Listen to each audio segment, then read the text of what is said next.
అరుణాం కరుణాతరంగితాక్షీం ధృతవాసాంకుశపుష్పబాణచాపాం అణిమాదిభిరావృతాం మయూఖైః అహమిత్యేవ విభావయే భవాని.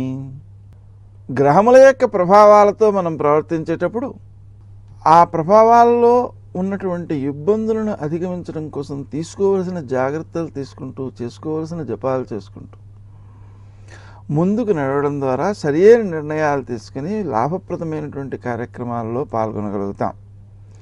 మరో ముఖ్యాంశాన్ని కూడా గుర్తుపెట్టుకోవాలి. మనం ఆర్థిక ప్రయోజనాన్ని పొందుతున్నాము అన్నప్పుడు మన పుణ్యమే వస్తోంది తప్ప ఎవరో చేసిన పుణ్యం మనకి రావట్లేదు. మన పుణ్యం ఖర్చయి మనకు సొమ్ము వస్తుంది కాబట్టి ఈ సొమ్ముని వినియోగించేటప్పుడు కూడా సద్వినియోగం చేసుకోవాల్సిన అవసరం ఉంది. మరల పుణ్యాన్ని సమకూర్చుకునే పనులే చేయాల్సిన అవసరం ఉంది. పుణ్యాన్ని సమకూర్చని పనులు చేస్తే ధనం వ్యర్థం కావడం కాదు, పుణ్యం వ్యర్థం అవుతుంది. ఈ విషయాన్ని మనం గుర్తుంచుకుని పుణ్యాన్ని పెంపొందించుకునే ప్రయత్నాలను చేయడం కోసమే ఈ ఫలితాలు తెలుసుకోవడం.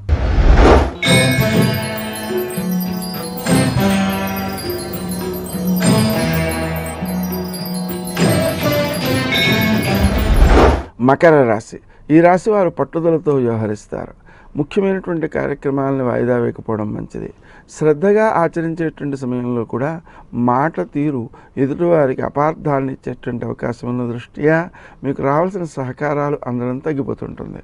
అందువలన ఆ సహకారాలను మీరు పూర్తిగా పొందడం కోసం తక్కువగా మాట్లాడడం, ఎదుటి వ్యక్తులను మాట్లాడనివ్వడం, అర్థం చేసుకునే ప్రయత్నం చేయడం అది ఎక్కువ శ్రేయస్కరంగా ఉంటుంది.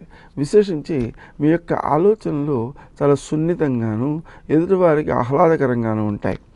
ఆ ఆలోచనలతో మీరు చేసేటువంటి ప్రణాళికలన్నీ కూడా మీకు ఉపకరించడంతో పాటుగా ఇతరులకు కూడా ఉపకరించే అవకాశాలు ఉన్నాయి. విశేషించి మీ సంతాన వర్గంలోని వారు కళారంగంలో కానీ లేదా ఇతరత్ర విద్యారంగంలో కానీ గౌరవాన్ని పొందే అవకాశం ఉంది. ఆ గౌరవం, వారు సాధించిన విజయం మీకు ఆనందాన్ని ఇచ్చేటువంటి పరిస్థితులు ఉంటాయి. విశేషించి శత్రువులపై మీరు విజయాన్ని సాధిస్తారు. అంటే మీకు ఎవరైనా అపకారం చేయదలిచినా కూడా ఆ అపకారం జరగకుండా భగవంతుడు కాపాడుతాడు. ఇంకా వాళ్ళకి ఆలస్యం కావడం వలన కూడా మీకు అపకారం జరగకుండా ఉంటుంది. ఇంకా విశేషించి మీరు చేసేటువంటి కార్యక్రమాలలో విజయాలు సాధించేటువంటి అంశాలే ఎక్కువ ఉండే అవకాశం ఉంది.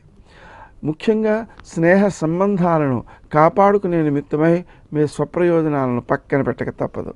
అలాగే తండ్రికి సంబంధించి లేదా ఆత్మీయులు ఎవరైతే ఉన్నారో వాళ్లకు కూడా గౌరవము, ఆరోగ్యము సమకూడే అవకాశం ఉంది. ముఖ్యమైనటువంటి కార్యక్రమాలను వాయిదా వేయకుండా సకాలంలో పూర్తి చేయడం ద్వారా మీరు పరిపూర్ణమైన సత్ఫలితాలను పొందుతారు. రావలసిన సొమ్ము కూడా చేతికి అందే అవకాశం ఉంది.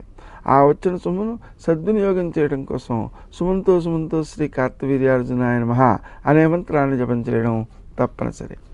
ఆరోగ్య పరిస్థితిని మెరుగుపరచుకోవడం కోసం కొంతవరకు క్రీం అచ్యుతానంత గోవింద అనే మంత్రం మీకు కూడా ఉపకరిస్తుంది.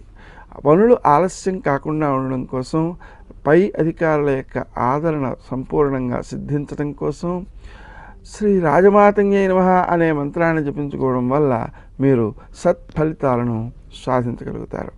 ముఖ్యంగా మీరు గుర్తుపెట్టుకోవాల్సినది ఇతరుల యొక్క పొగడ్తలకు లోబడకుండా ఉండడం.